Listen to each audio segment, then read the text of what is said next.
ನಾನು ಶೂಟಿಂಗಿಂದ ಬಂದು ನೋಡ್ತೀನಿ ನಮ್ಮ ಅಪ್ಪ ಬಂದವರು. ಅಯ್ಯೋ ಭಾಳ ಖುಷಿ ಆಯ್ತು. ಮಮ್ಮಿ ಕುತ್ಕೊಂಬಿ ನಾನೇ ಅಡುಗೆ ಮಾಡ್ತೀನಿ ಅಂತ ಲೈಟ್ ಹಾಕೊಂಡು ಒಂದು ಈರುಳ್ಳಿ ತಗೊಂಡು ಟಕ ಟಕ ಟಕ ಟಕ ಟಕ ಅಂತ ಎಲ್ಲ ಹಚ್ಕೊಂಡೆ. ಮಾಮೂಲಿ ಖಾರಕ್ಕೆ ಬೇಕಲ್ಲ 2 ಮೆಣಸಿಗೆ ಅಂದ್ಬಿಟ್ಟು ಅದನ್ನು ಕಟ ಕಟ ಅಂತ ಹಚ್ಕೊಂಡು ಹಂಗೆ ಪಾತ್ರೆ ತೊಳ್ಕೊಂಡು ಸ್ಟವ್ ಮೇಲೆ ಬಾಣಲಿ ಇಟ್ಟು ಗ್ಯಾಸ್ ಹಚ್ಚಿ ಹಂಗೆ ಒಂಚೂರು ಸ್ಪೈಸಿಗೆ ಎಣ್ಣೆ ಹಾಕ್ಬಿಟ್ಟು ಹಂಗೆ ಎಲ್ಲ ಒಗ್ಗರಣೆ ಹಾಕ್ಬಿಟ್ಟು ಈರುಳ್ಳಿಯನ್ನು ಚೆನ್ನಾಗಿ ಬೇಯಿಸ್ಬಿಟ್ಟು ಮಸಾಲೆ ಹಾಕ್ಬಿಟ್ಟು ಕೊನೆಗೆ ತಡಿಯಪ್ಪ ನಮ್ಮ ಅವ್ವಂಗೆ ನಮ್ಮ ಅಪ್ಪಂಗೆ ಮೊಟ್ಟೆ ಸಾರು ಮಾಡ್ಕೊಡ್ತೀನಿ ಅಂತೇಳಿ ಹಂಗೆ ಮೊಟ್ಟೆ ಹೊಡೆದು ಪುಳಕ್ ಪುಳಕ್ ಪುಳಕ್ ಪುಳಕ್ ಪುಳಕ್ ಅಂತ ಒಂದು 5-6 ಮೊಟ್ಟೆ ಹೊಡೆದು ಬಿಟ್ಟೆ.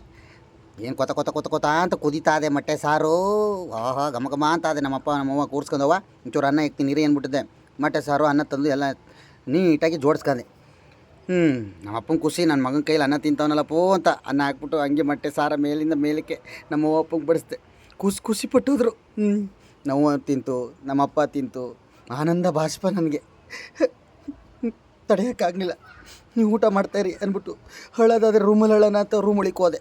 ಬಂದು ನೋಡ್ತೀನಿ ಈ ದರ್ಬೇಸಿ ನನ್ನ ಮಗ ಬಂದು ಮೊಟ್ಟೆ ಎಲ್ಲ ತಿನ್ಕೊಂಡಿದ್ದೆ, ಎಲ್ಲ ಸಾರೆಲ್ಲ ಕುಡ್ಕೊಂಡು.